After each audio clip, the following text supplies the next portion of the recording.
It's been 9 years since the last Inside Out movie came out, which is insane since I remember going to see this movie in theaters with my cousin and younger brother. And at that point, I was just heading into middle school. Not gonna lie, the first movie wasn't my absolute favorite Pixar movie, but it was pretty good. Something about it just didn't capture me the way I wanted it to, like some movies like Wall-E, Up, or Finding Nemo. But those are movies I don't think current Pixar could ever beat. There's a discussion for soul there, but that's a whole nother topic. So now the year is 2024 and the sequel to Inside Out is finally out. And does it live up to the last one? Is it better? Is it worse? I didn't like it as much as I wanted to. There were certain aspects of it that I loved, but I think the first one felt more original in its storytelling, and the emotional story beats just hit harder than this movie, to be honest. A lot of the lessons learned in the first one were learned again, which made me feel a little But before I say any more, the rest of this video will be spoilers, so here's 5 seconds to leave.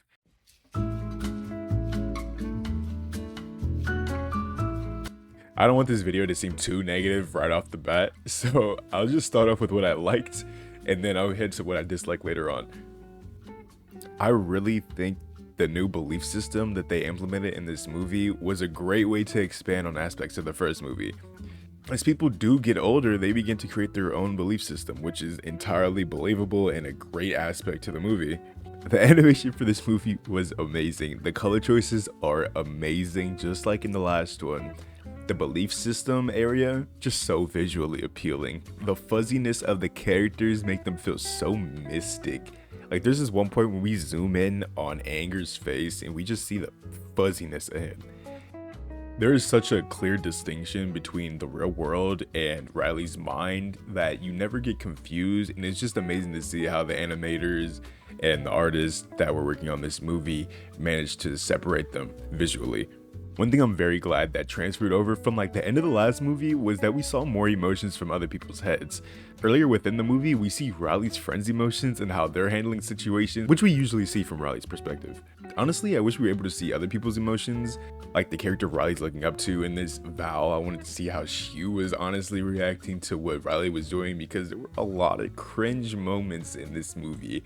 And I really like those cringe moments because I can take a lot of cringe. If I'm on the internet and I see cringe, I don't even react to it anymore, to be honest. So it was kind of scary that when I was going into this movie and there were times like when she was lying about the band, or when she dyed her hair, or the amount of times that she was just sucking up to this girl. It's just there were so many moments, and I love that the movie was able to accomplish something like that. There were a lot of jokes and visual gags with the characters in the movie that I really enjoyed. Like there was this point where Anxiety was chugging a bunch of energy drinks and saying it's gonna be a long night when Riley is trying to sleep, which was pretty funny because that's really how it is. The movie introduced a few characters that I wish were in the movie a little longer. There was this video game character that was so funny, and he shows up, he does a couple of his jokes and he leaves and he's never seen again. I also like the preschool character that Riley had locked up in the chamber, though as his bit kept going on, I was ready for him to leave. Weirdly enough, only the backpack shows up with no mention of the other person, whatever his name was, at all. The people you would expect to see later in the movie really don't, besides the fanny pack backpack thing, and I wish the video game guy showed up so badly.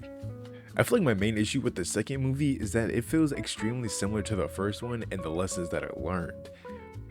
Joy learns the same thing from the last movie. She throws out the emotions that are deemed bad, they get sent flying out. Joy learns that all emotions are necessary to make Riley a better person, which really confused me in Joy's realization moment near the end of the movie. Because we literally saw this happen in the last movie, so what happened? And I don't think I would be as opposed to the similarities in the story if the amount of locations that we traveled through and the story were more unique. Because it seems that most of the cool areas of the brain, like I think the locations in the first movie, like the Dream Productions, the Imagination Land, and how we traveled through her personality islands were more interesting, to be honest. In this movie, we experience a brainstorm, the sarcasm, the Imagination Land, but now they're providing ideas for anxiety. For me personally, I think that the locations in this movie weren't as cool as the first one. So that's also kind of something that's holding back for me. And the thing is, sadness doesn't have as big as a role in this movie, which I wouldn't have a problem with if another one of the emotions got a bigger spotlight. Anger, disgust, and fear travel with joy this time, and they have bigger roles, but it's not anything significant, I would feel. There are times when joy needs reassurance, then the group comes together and cheers her back up, but that's it for the most part, I'm not gonna lie. And for the new emotions introduced in the movie, I thought they were pretty cool. I think the standout ones for me were probably anxiety and envy, and I think the standouts for me were envy and embarrassment.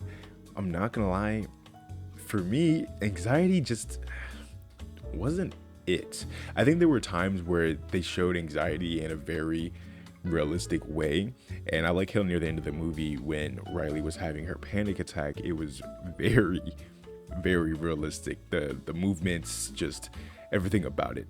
And I'm not gonna lie, the animation at that point was really good. You could see every single sweat droplet, just everything was coming together just to form this perfect anxiety attack. Yeah, but I think it was just anxiety was doing too much, which I get was the whole point of it, because that's what anxiety is, overcompensating for things that just don't even exist to begin with. And I don't know, it wasn't for me, I guess. I'm not saying it was bad, it's just not it for me. And I think at the very end, the payoff for anxiety just wasn't there. Joy just kind of tells her to calm down, and she does. Then they're all like, let's get together and understand that all emotions deserve to work together and everybody has a role.